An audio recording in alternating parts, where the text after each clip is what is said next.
No tengo yo mis pautas, porque yo estoy ya sentado con Úrsula Letona, congresista de Fuerza Popular, para conversar acerca de los distintos temas. Buenas noches, Úrsula. Buenas noches, Jaime. Bueno, de mis pautas, no están mis pautas. No parece que no bajan, pero no importa porque podemos conversar.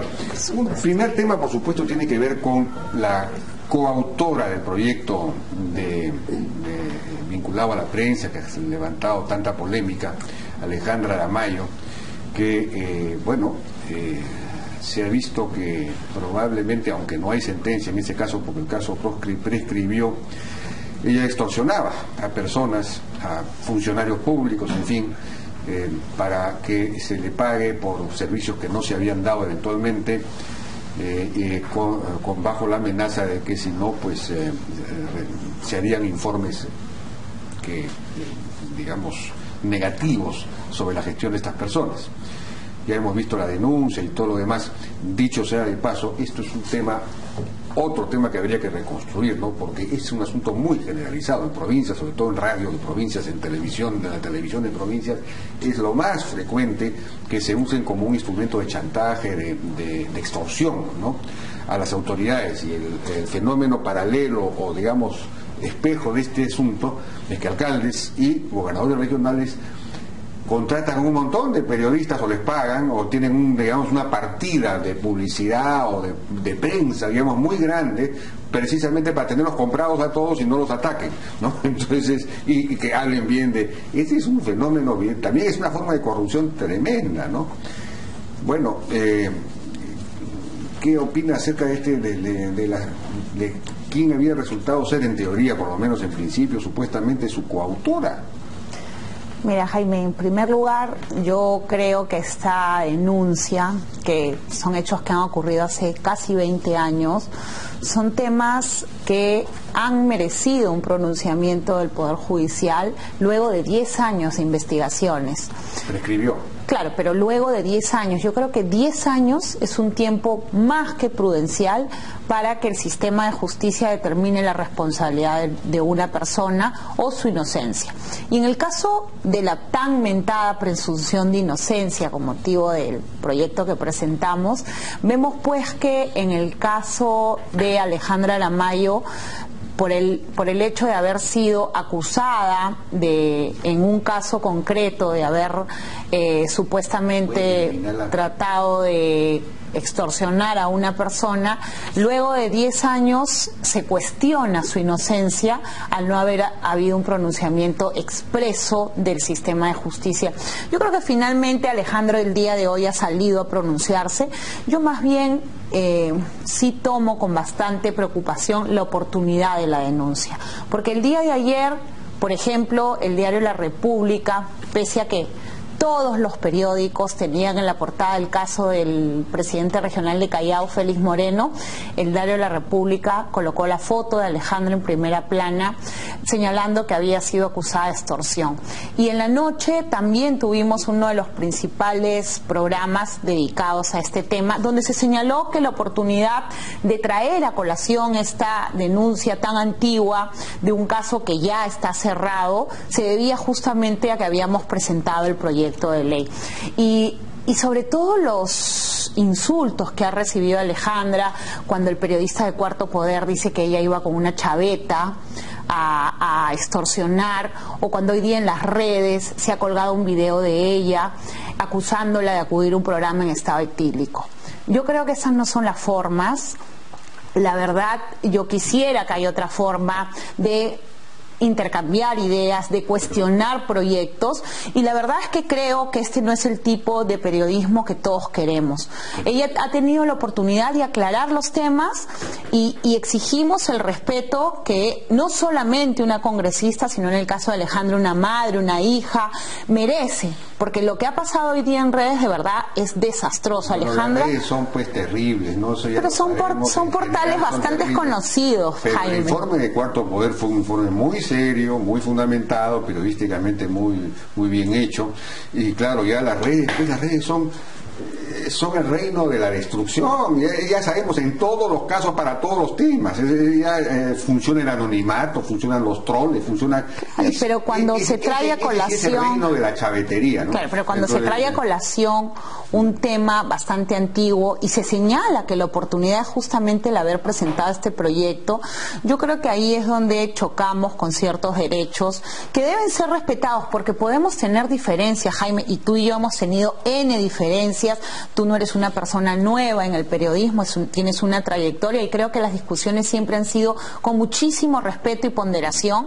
¿Qué es lo que debe procurarse en una discusión técnica? Bueno, la pregunta que todo el mundo se hace es ¿por qué Fuerza Popular se ha empeñado en sacar precisamente este proyecto de ley que todo el mundo dice que afecta de alguna manera los derechos de expresión consagrados en la Constitución, y que, digamos, en un momento, en el primer momento en el que todo el mundo debería estar más o menos concentrado en sumar esfuerzos pues para salir de la emergencia, para la reconstrucción, es decir, Fuerza Popular, en lugar de pensar en las cosas en cómo puede aportar en todo esto, siembra un tema que es conflictivo y que además le perjudica políticamente, porque, digamos, Fuerza Popular debería ser la más escrupulosa de todas las fuerzas en ese tema, dado su pasado en el asunto de la prensa, la compra de la prensa y todo lo demás. Es decir, nadie entiende cuál es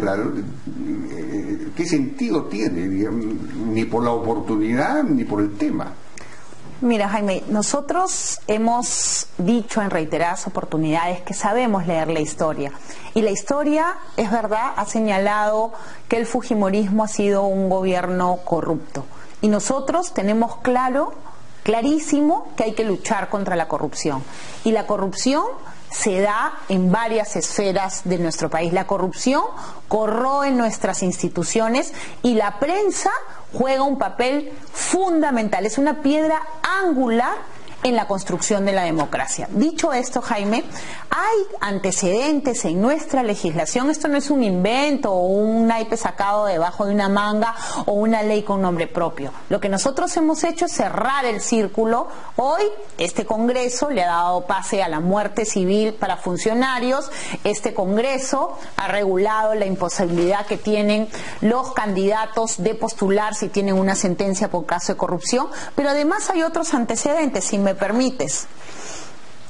Ya la ley, por ejemplo, de bancos, la ley del sistema financiero, la ley 26702, establece ciertos impedimentos para ser organizador de empresas del sistema financiero y señala claramente haber sido condenado por la comisión de delitos dolosos aun cuando hubiera sido rehabilitado. Pero eso es perfectamente lógico. Digamos, si yo he sido funcionario público y he robado, es lógico que se diga, bueno, usted queda inhabilitado para ser funcionario público un cierto número de años, etcétera. Es decir, tiene que haber una relación directa entre el delito y el lugar donde se hace el delito, y en fin, la víctima del delito, lo que fuese. Y eso es lo que establece además el Código Penal. Pero el artículo 2, inciso 4 de la Constitución es clarísimo, no admite en lo que se refiere a libertad de expresión ninguna restricción de ningún tipo. Que toda persona tiene derecho a las libertades de información, opinión, expresión y difusión del pensamiento mediante la palabra oral o escrita o la imagen por cualquier medio de comunicación social sin previa autorización, ni censura, ni impedimento algunos. Los delitos cometidos por medio del libro, entonces el único impedimento, el único límite lo establece la propia Constitución, cuando dice los delitos cometidos por medio del libro, la prensa y demás medios de comunicación se tipifican en el Código Penal, es decir, por ejemplo, difamación, injuria, etcétera, y se juzgan en el fuero común. Entonces ese es el único límite que establece y reconoce la Constitución. Pero nosotros no estamos limitando la libertad de expresión. Los corruptos van a seguir ejerciendo su derecho a libertad de expresión. No, se establece que no pueden ser ni directores, estamos ni limitando pueden ser otros accionistas.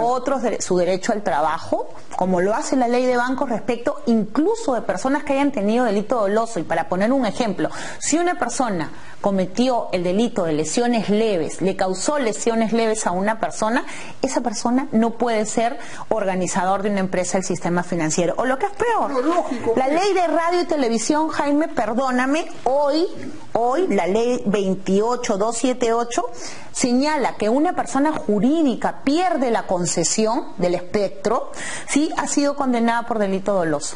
Hoy nuestro ordenamiento jurídico ya establece restricciones. Entonces no estamos hablando bueno, si alguien, como por ejemplo Alejandra Aramayo, en el caso de que efectivamente fuese así, usa el medio para extorsionar, es lógico que sea condenada y que eventualmente, pero aquí estamos hablando, fíjese, el artículo, este inciso 4 dice incluso, es delito, los derechos de informar y opinar, que son derechos irrestrictos, solamente limitados por el Código Penal, como dice acá, comprenden los de fundar medios de comunicación. O sea que yo puedo, esto ya es más claro no canta el gallo, es decir que yo puedo haber sido condenado por algún delito X y sin embargo mantengo mi derecho no solo de informar y opinar, sino de fundar medios de comunicación, es decir, ser propietario, ser director, etcétera. Entonces ya la Constitución es clarísima. Esto es, ¿cómo pueden actuar contra la Constitución de esa forma? Es decir, lo aprueban y lo van a declarar inconstitucional. Yo no creo, Jaime. Finalmente, Jaime, lo que nosotros estamos haciendo es dar pase a una discusión donde vamos a ponderar algunas opiniones como la que tú has señalado.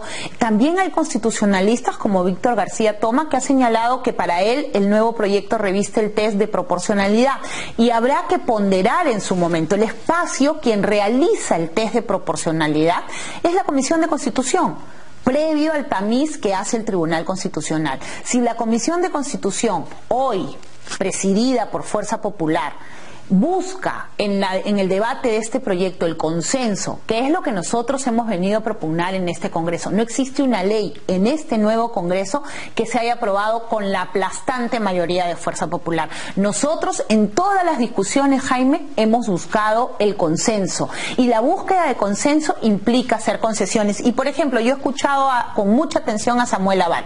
Samuel Abad ha dicho que deberían precisarse los tipos penales, porque el tema de corrupción es un libro amplio y en el Código Penal son delitos contra la Administración de Justicia. Recogeremos esa recomendación, así como podemos recoger cualquier recomendación del Frente Amplio, del APRA, de Acción Popular. Nosotros no hemos venido a imponer ideas. Bueno, y quienes nos conocen saben que nosotros construimos consenso y no tenemos ningún problema en enriquecer el proyecto. Lo que no podemos permitir, Jaime, es que el debate de un tema tan importante termine siendo ridiculizado a través de caricaturas ofensivas o de titulares respecto de hechos que han sucedido hace bastante años. Yo no me he sacado ninguna caricatura. No me refiero a ti, Jaime. Simplemente digamos, a juicio de todos los constitucionalistas que han sido consultados. No todos, porque te he citado a Víctor García Toma, ex tribuno del Tribunal Constitucional, quien ha señalado expresamente que el proyecto pasa el test de proporcionalidad a su criterio.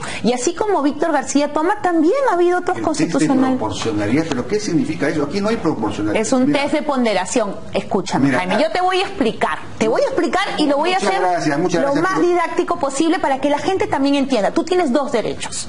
El derecho a la libertad de expresión y tienes el derecho a la población de acceder a una información objetiva, veraz y oportuna, libre de corrupción. Entonces, lo que hace, cuando tú limitas uno de estos derechos o le otorgas un mayor peso a alguno de estos derechos, tienes que hacer un test que sustente ese privilegio que le otorgas un derecho. Ese es el test de ponderación, de proporcionalidad, de legitimidad, tiene varios nombres, pero es un test para sustentar aquella valoración que tú haces positiva respecto de uno de estos dos derechos que tienen igual rango. Pero aquí no hay ninguna contradicción, digamos, según la Constitución no hay restricción, no se puede, es explícita la Constitución. Los derechos de informar y opinar comprenden los de fundar medios de comunicación. Entonces, no se puede restringir este derecho a la expresión o a fundar un medio o a ser director por el hecho de que alguien ha sido condenado. esa persona ha sido condenada y de repente ya está arrepentida, y si alguien, un medio comete el error de nombrar como director a uno que ha sido condenado por corrupción, pues entonces eso será obvio ante los lectores que no comprarán ese medio, o si lo compran a sabiendas y les interesa saber qué cosa dice un corrupto. Es decir, no se puede restringir la libertad. ¿A nombre de qué? Nosotros creemos, Jaime, que es necesario en el escenario en el que nos encontramos, donde hay riesgo que los corruptos perforen el sistema de los medios de comunicación, de tomar acción. Nuevamente, Jaime, este es un proyecto. Esto es un proyecto y hay que debatirlo. Nosotros vamos a escuchar desde luego a la sociedad civil, al IPIS, a la... ¿Por qué no plantean, digamos, yo sí entendería que se endureciera las penas para los que... El caso Aramayo, supuestamente Aramayo, es decir, para los que usan la prensa como instrumento de extorsión y de chantaje, que esto está muy generalizado, sobre todo en provincias. Subir las penas tremendamente, ahí sí yo aplaudiría, porque se está utilizando la prensa para cometer un delito, bueno, así como una chaveta, efectivamente, se convierte el medio en un arma, un arma de amenaza. Entonces, eso sí, porque sí, yo creo que todo el mundo aplaudiría si Fuerza Popular planteara eso, pero no una cosa pero como fruto esta. del debate, Jaime, podría salir una modificación al Código Penal. Nosotros no nos estamos cerrando, y nuevamente, Jaime, así como ha habido opiniones en contra en los medios, nosotros nos debemos a un sector de la población que nos ha elegido, y hay muchísimas personas que nos han escrito dando su respaldo y que no quieren a los corruptos cerca de los medios. Esto no limita la libertad de expresión en ningún sentido, porque los corruptos, incluso cualquier corrupto, va a poder seguir expresando sus ideas en forma, las que tiene al interior en forma subjetiva, sin ninguna restricción. Lo que no queremos es a los corruptos dirigiendo medios o cuestionando la línea editorial. Eso es lo que no queremos. Si en el debate esto se perfecciona, bienvenido el debate, pero lo que tenemos que hacer es ponderarlo. Están planteando que tampoco puedan ser ni propietarios ni accionistas, y esto expresamente la Constitución dice que sí son. Pueden serlo, incluso no se puede restringir ese derecho. Ahora, el Código Penal, en lo que se refiere en el artículo 36, habla de la inhabilitación, porque esto es una inhabilitación. Está uno que es sentenciado por corrupción, además el juez lo inhabilitaría para, digamos, dirigir un medio, o tener o ser propietario de un medio. Dice, la inhabilitación producirá, según disponga la sentencia, 1, privación de la función, cargo o comisión que ejercía el condenado, aunque provenga de elección popular. ¿No es cierto? Estamos hablando pues del sector público, alguien que comete un robo, comete un acto de corrupción al sector público, es lógico que haya una inhabilitación. Incapacidad para obtener mandato, cargo, empleo o comisión de carácter público. Suspensión de los derechos políticos que señala la sentencia. Estamos hablando de ese tipo de cosas. Y luego, más adelante, en el artículo 38 dice, duración de la inhabilitación principal. La inhabilitación principal se extiende de 6 meses a 5 años. Pone un límite de 5 años, además. Entonces, el propio Código Penal en su parte es clarísimo en el tema. Estamos leyendo temas aislados. Hoy, por ejemplo, la muerte civil implica una inhabilitación perpetua. Eso no es constitucional, o por lo menos no está de acuerdo con él. Pero a ver, Jaime, ahí nuevamente lo que se está haciendo es ponderar la lucha contra la corrupción. Ya, pero estamos de acuerdo. Hay que haya una inhabilitación o una muerte civil. Si yo le he robado al Estado, es decir, a todos los peruanos, es lógico que el Estado diga, oye, tú ya no vuelves a trabajar acá porque me vas a volver existe la posibilidad de que me vuelvas a robar. Eso tiene todo el sentido. Pero en lo que se refiere a la libertad de expresión... Pero también, si tú le has robado, en tu mismo ejemplo, Jaime, si tú le has robado, si has sido capaz de robarle al Estado peruano, ¿cómo vas a dirigir un medio que tiene un valor fundamental en la formación de opinión y en la estructura de nuestra democracia? No es tonta, el Estado es monopólico y es de todos los peruanos. Los medios son privados, hay un montón de medios. Entonces, si alguien, un corrupto, funda un medio, como dice la Constitución, y bueno, la gente sabrá si le compra o no le compra, porque sabe que ese es un corrupto, comprará otros medios o no verá ese canal, o si lo ve es porque le interesará saber qué es lo que dice el corrupto. No se puede limitar la expresión, la libertad de expresión. Los fujimoristas deberían ser los principales digamos, defensores de ese principio. Pero digamos, nuevamente, Jaime, nosotros consideramos que no estamos limitando la libertad de expresión, consideramos claramente que este es cerrarle el círculo a los corruptos, que no tengan espacio en nuestra sociedad para seguir delinquiendo y mucho menos influenciando en los medios. ¿Tú crees que, digamos, alguien que ha sido sentenciado como Schutz, por ejemplo, Panamericana, o no sé si ha sido sentenciado, creo que sí ha sido sentenciado, no lo sé exactamente, pero que pudiera haber sido sentenciado. Él evidentemente ya no es en teoría ni presidente ni nada de ese canal, pero tiene influencia. Es decir, uno no necesita estar adentro, puede tener testaferros, por favor. Es decir, esto es...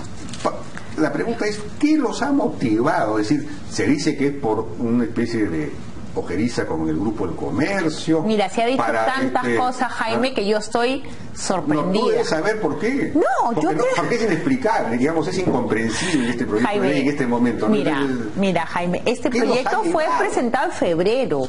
Ha habido mucha especulación, mucho cuento, mucho chisme, y la verdad es que simplemente es un proyecto de ley que busca que los corruptos estén fuera de los medios. Si al final la Comisión de Constitución y el debate demuestran que esto no es lo mejor para nuestro país, bueno, así se determinará y se dictaminará. Si la Comisión y los congresistas determinan que sí, que es una buena medida para luchar contra la corrupción, el proyecto se transformará en una ley y los que se sienten afectados podrán ir al Tribunal Constitucional como custodio de los preceptos constitucionales y finalmente nos allanaremos a lo que diga el Tribunal Constitucional. Lo que no puede pasar, Jaime, es que sintamos que cada vez que Fuerza Popular quiere legislar sobre un tema está dirigido a alguien, o que no tenemos la catadura moral o mucho menos para presentar un proyecto. Nuestra iniciativa legislativa es fruto de una elección popular. Por supuesto, hay derecho a la crítica, digamos. Si Fuerza Popular presenta un proyecto que a todas luces es anticonstitucional, todos tenemos derecho a saltar. Pero Jaime, nadie está diciendo que no saltemos, Jaime. Lo que estamos pidiendo es que la discusión sea así, sea una discusión alturada, de respeto. Yo no insulto a nadie, no caricaturizo a nadie, no creo, no revivo noticias para atentar contra el honor de alguien. Lo que yo hago es discutir y muestro mis argumentos en forma respetuosa y trato de que el debate se pondere. Lo que no puede pasar, Jaime, es que, porque la gente está harta, es que los políticos discutamos a través de los medios con insultos y con diatribas en forma reiterativa. No estoy metido en las redes, no me meto a las redes y por profilaxia, ¿no? Pero en los medios que yo leo no veo insultos, lo que veo son discusiones. Arbolito no es he leído varios artículos de personas que uno de Federico Salazar ayer muy bueno, uno de Enrique Bernales el día de hoy o ayer también, no sé, muy bueno. Todos critican, digamos, son argumentos, se usan argumentos. Y yo los leo todos, Jaime, los bonitos, los no tan bonitos y los feos, los leo todos. ¿Cuál los leo todos. Bueno, ha habido uno que nos ha dicho mamarracho, que nos ha dicho que no tenemos autoridad moral, más de uno, que siendo Fujimori... Sí, eso está mal. Y no son las redes, Jaime, son diarios. Bueno, así, eso está mal. Pero bueno, bienvenido el debate. Vamos a una pausa. Vamos a una pausa.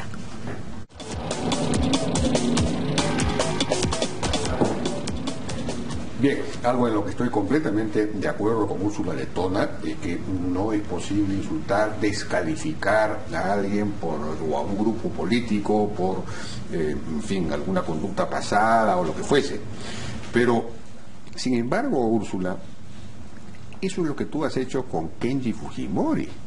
Porque ya van 2 veces que leo, y la última ha sido en la entrevista de Mariela Balbi en Perú 21, donde tú dices, respecto cuando te pregunta pues por Kenji y su opinión precisamente sobre el tema de la libertad, sobre este proyecto, él está completamente en desacuerdo, y me parece que además ha dicho, por lo que tú mismo cuentas ahí en la reunión interna de bancada, que él no se va a someter a la disciplina famosa, sino que va a votar en contra. Ya lo ha anunciado. Bueno, entonces esto ha dicho, bueno, tengo un hijo adolescente, Kenji es un chico, está creciendo, Entonces ya te pregunto que tiene 37 años. No todos maduramos igual, o sea que lo has, digamos, descalificado como inmaduro, o lo has minimizado, lo has Jaime, como yo tengo es un chico que está creciendo, es un adolescente, no, es un adolescente. En la bancada lo hace eso no sé. Yo tengo una excelente, yo tengo una excelente relación con Kenji Fujimori, somos vecinos de Curul, nos hemos estado cochineando el jueves en el pleno, y la verdad es que yo siento... Es un amor de madre por él. Lo veo como un hijo, porque Kenji es una persona todavía para la edad que tiene. Niño mental, emocionalmente hablando. Es un chico de por sí que le gusta la broma. Incluso el jueves me decía, oye, una cosa es la política, otra cosa es la amistad. Yo le decía, pero ya, chévere, bacán en tus términos, pero dame argumentos. O sea, así como tú me estás exponiendo hoy día el tema del contenido, del derecho a la libertad de expresión, yo esperaba de su parte argumentos orientados a criticar el fondo del proyecto y no argumentos de forma, en el sentido de, nuevamente, de que porque somos de Fuerza Popular no podemos legislar, y otros que en mérito del carácter de reservada en nuestras reuniones de bancada no voy a exponer públicamente, pero todos los argumentos que me ha dado Kenji en este caso puntual han sido de forma. Él publicó el mejor argumento de todos en un tuit, la frase esta de Alejandro Miro Quesada, la libertad de prensa es el gran árbol bajo el cual crecen todas las demás libertades, algo así.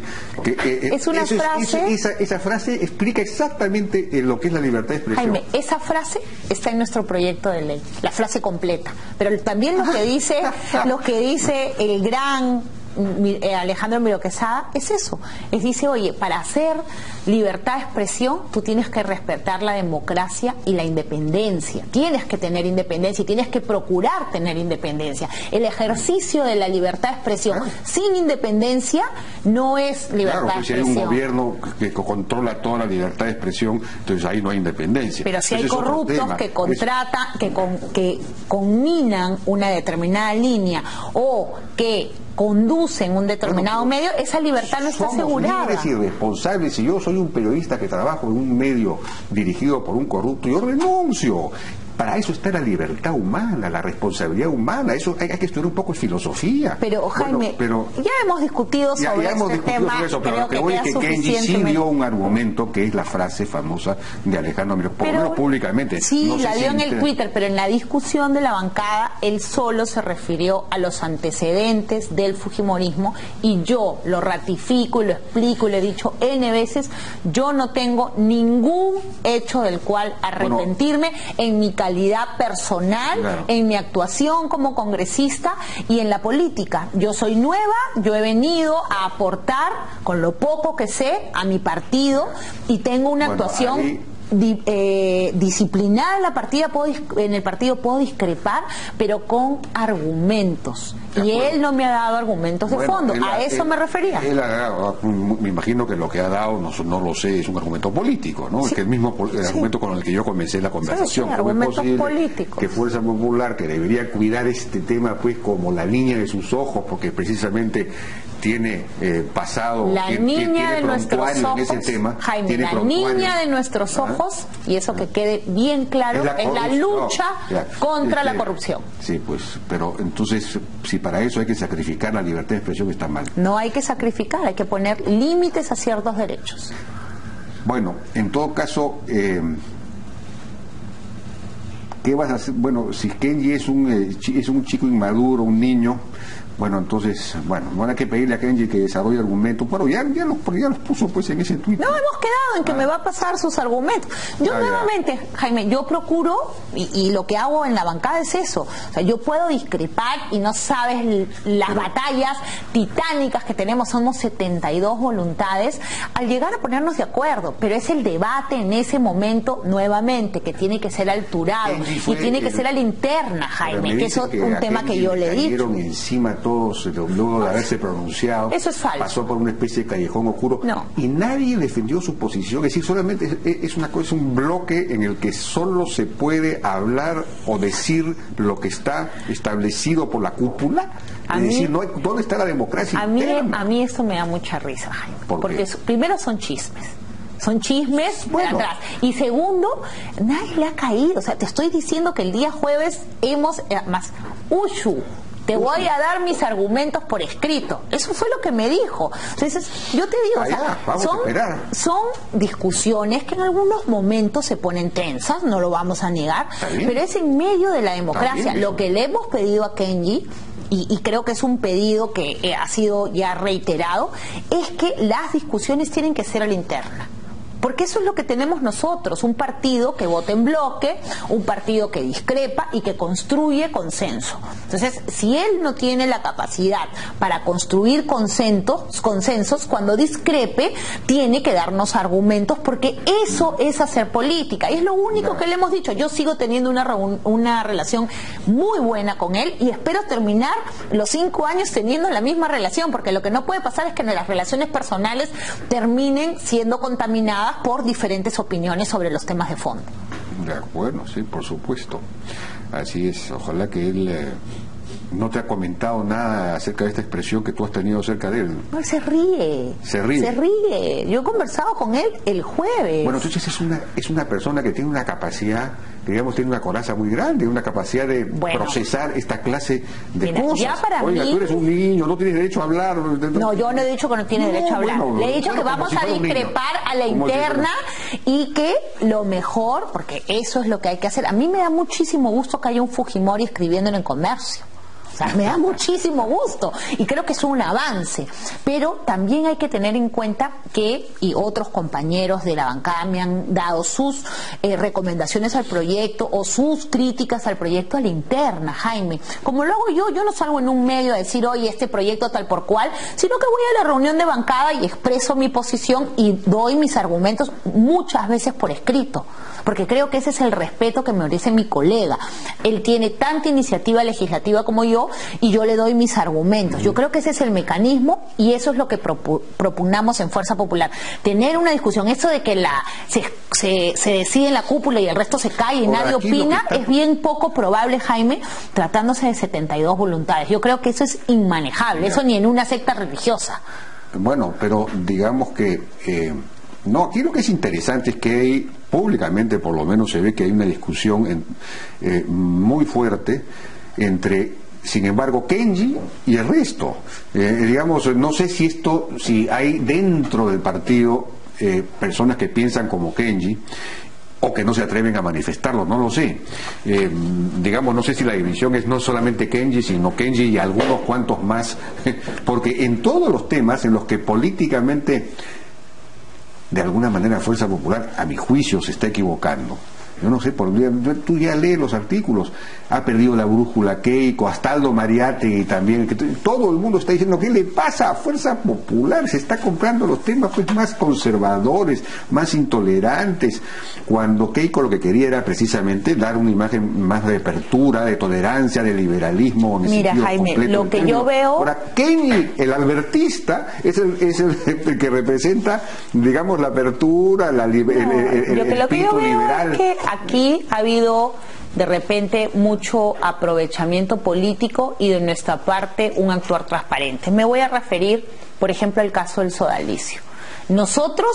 Yo firmé la moción de Alberto de Belaúnde en el entendido que la comisión que él proponía iba a lograr los fines, justicia para las víctimas. Antes de ir nosotros a votar la decisión de conformar la comisión o no, Lucho Galarreta nos explicó que hacía una comisión investigadora. Y en el caso de las violaciones, por ejemplo, recabar las testimoniales de las víctimas requería, por ejemplo, una cámara Gesell. Y en el Congreso, por supuesto, no hay una cámara Gesell. Y presentamos el mismo día un proyecto de ley del cual soy coautora y me siento feliz, que propone declarar de lesa humanidad las violaciones sistemáticas como las del sodalicio y además imprescriptibles. Eso son hechos concretos y no palabras. Sin embargo, se nos ha acusado de blindar al sodalicio. Entonces, ahí yo quisiera que la población entienda, nosotros hemos hecho eso, además nosotros notificamos a la Defensoría del Pueblo y luego de nuestra carta, la Defensoría determinó que había más de 114 casos de violaciones sistemáticas. Luego de esa información, pedimos que se conforme una comisión que analice estos temas. Incluso al momento de la votación, Mecha Arauz le propuso a Alberto de Belaúnde crear ya no esta comisión investigadora, sino una comisión normativa. El otro tema, cuando hemos ido al tema del 1323, nosotros en la bancada, y tú lo has visto, yo he estado acá muchas veces explicando los decretos legislativos, el premier y muchos ministros son testigos del ánimo y la predisposición que hemos tenido. En este caso, Jaime, y yo quiero decirlo públicamente, yo no soy homofóbica ni transfóbica, como me ha dicho el congresista de Belaunde. Yo soy una persona tolerante, yo he recibido a los papás de los chicos, que en muchos casos han sido víctimas de los casos de discriminación, y lo que hemos hecho es tratar de buscar el sustento. Ustedes en la comisión técnica que tú misma presides, dieron pase a ese... No, Jaime, esa es una mentira. Y yo te voy a explicar. Es una mentira, Jaime. Bueno, si no dieron pase, no hay razón para no dar pase, porque esto lo explicó aquí muy claramente Marisol Pérez Tello. Miente, Jaime. Perdón, y miente groseramente. Oye, Jaime, se lo he dicho. Cayendo en el lenguaje de las redes. No. Mienten, te voy a leer. Te voy a leer. Las redes Jaime. te han atrapado. No. Jaime, yo quiero. Yo he leído, tenemos las facultades, tráeme las facultades. Yo te voy a leer, Jaime. Modificar la legislación penal, procesal penal y de ejecución penal con el objeto de revisar la regulación vigente del delito de feminicidio y sus agravantes, la terminación anticipada y la confesión sincera, y la regulación vigente de los beneficios penitenciarios para, con el fin, combatir la violencia familiar y violencia de género, así como proteger los derechos de las mujeres, niñas, niños y adolescentes, independientemente del vínculo de parentesco con los agresores y víctimas de dichos delitos. Esa es la delegación violencia textual. De género. Violencia de género incluye todo eso. Por supuesto que la violencia de género incluye la identidad y la orientación sexual. Ahí no hay discusión. Lo que te pidió el Ejecutivo es: permíteme legislar, como te he leído, el feminicidio y sus agravantes. El feminicidio y sus agravantes, con el objeto de luchar contra la violencia familiar y la de género. Pero el fin de la modificación, que es luchar contra la violencia familiar y de género, no es el objeto de la modificación. Y eso se lo hemos explicado. ¿Cómo no es el objeto, Jaime. El objeto de lo que nos pidieron fue modificar solamente el delito de feminicidio y sus agravantes. A ver, pásame por favor eso, no es así. Yo te lo presto. Sí, textual, Jaime. Te he leído porque yo también he escuchado y con mucho asombro, porque yo he recibido al viceministro más de 5 veces para este tema. A ver, dijo un ciego. Ahí está. A ver. ¿Qué es esto? No, pues aquí esto es Úrsula, dice acá. ¿Qué es esto? No, por eso, te estoy leyendo lo que dice. Pero saca la ley. Acá tengo la ley. A ver, pásame por favor. La ley de facultades. Sí. ¿Tienes la ley de facultades? Porque esto es un... A ver, no la tengo aquí. Ya, bajémosla, pero que te la pasen. Jaime, eso es lo que dice la norma. Préstame, yo te saco ahorita hablamos de internet. Es lo que dice. Me la sé de memoria. Que dice: permíteme modificar el delito de feminicidio y sus agravantes con el objeto de luchar contra la violencia familiar y de género. Entonces, ¿desde cuándo aquí el objeto, el fin de una norma? Para combatir la violencia familiar y la violencia de género. Por eso, el Ejecutivo te pide: permíteme modificar el delito de feminicidio y sus agravantes para combatir la violencia de género y la violencia familiar. Esa es la textualidad que requiere el Tribunal Constitucional. Ahora, ¿cómo vas a combatir tú la violencia de género simplemente agravando el delito de eso habría que preguntarle al Poder Ejecutivo, porque eso fue lo que ellos solicitaron, Jaime. La solicitud la presenta el Ejecutivo, no nosotros. Ellos nos dicen: por favor, permíteme modificar el Código Penal, el Código Procesal y el de Ejecución Penal para modificar el delito de feminicidio y sus agravantes. ¿Para qué quiero modificar el delito de feminicidio y sus agravantes? Para la violencia familiar y combatir la violencia de género. Entonces, nosotros tenemos una obligación, Jaime, de legislar. El informe de ustedes, de la comisión específica de ustedes, ¿rechazó esto? Mi informe, que yo lo he firmado en minoría, rechazó esto. y dijo claramente que se tenían que excluir porque no estaba. Tanto es así que no somos ni homofóbicos ni transfóbicos, como nos han dicho, que ya en nuestra bancada hay un proyecto de ley, lo ha presentado Leila Chihuán y Miguel Castro. ¿En qué sentido? En el sentido de lo que dice el decreto legislativo. Ah, qué bien, pues, bueno, algo salió, algo positivo. Pero es que es lo bien. que corresponde, Jaime. De acuerdo. ¿Tú crees Ya. que si esto hubiera sido objeto de la modificación, esta discusión Bueno, es no cierto, se hubiera dado en ese bueno, momento? En este caso me parece que tienes razón. Tengo razón, Jaime, yo no te voy a mentir, Jaime, no te voy a mentir. La redacción Es malísima. Está, claro, centrada en el asunto de Feminicidio y sus ¿de acuerdo? agravantes. Aunque se menciona la violencia de género. Pero como fin, Jaime, como el objeto bueno, de la modificación. Bueno, pero son ustedes en este caso de una lógica Jaime, cartesiana no. que no aplican en otros temas. Amigo, bueno, no importa. escúchame para terminar la idea. No, que vamos a una pausa. 1305. Aplicamos la misma lógica. No estaba en las facultades, sale. Vamos a una pausa y vamos a una con pausa. 1305. En este punto, entonces, efectivamente, Úrsula Letona tiene la razón. Me ibas a mencionar el 1305. El 1305 es el pase del Instituto Nacional de Enfermedades Neoplásicas al MINSA, que tampoco era objeto de la modificación. Se pretendió también colocar en el cajón desastre o optimización de procedimientos administrativos, y le dijimos un momentito, esto no está textual, esto no va a optimizar los procedimientos a cargo del INEM y por lo tanto lo dejamos fuera. Tramita tu ley, y entiendo que eso es lo que ha hecho desde el día 1, le dijimos al Ejecutivo. Ya está saliendo la ley, ¿no? Entiendo que no la han presentado y que están evaluando la posibilidad de presentarla. Otros decretos legislativos, por ejemplo, el 1333, que que creaba el proyecto especial de acceso a predios para proyectos de inversión priorizados a PIP, en proinversión, que permitiría sanear todos los terrenos. Ahí tenía dos problemas, Jaime. Y se lo han tirado. Y decir, no. Ahí sí yo te voy a dar la razón de un tema. Mi comisión aprobó modificar el decreto en dos extremos. El decreto atentaba contra el procedimiento que establece el convenio 169 respecto de comunidades.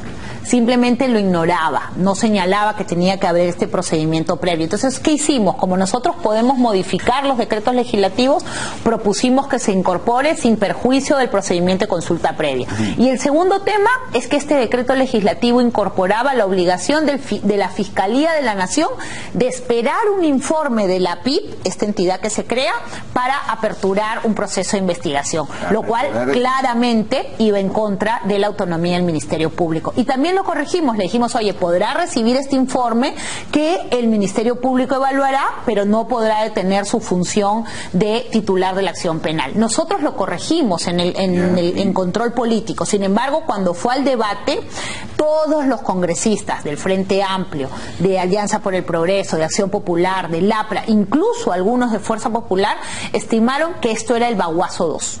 Que esto iba a implicar un problema de fondo con las comunidades campesinas. Es más, el Frente Amplio llevó a las tribunas ¿cómo hacemos para a varias comunidades. Es increíble. Tiene que tramitarse un proyecto de ley.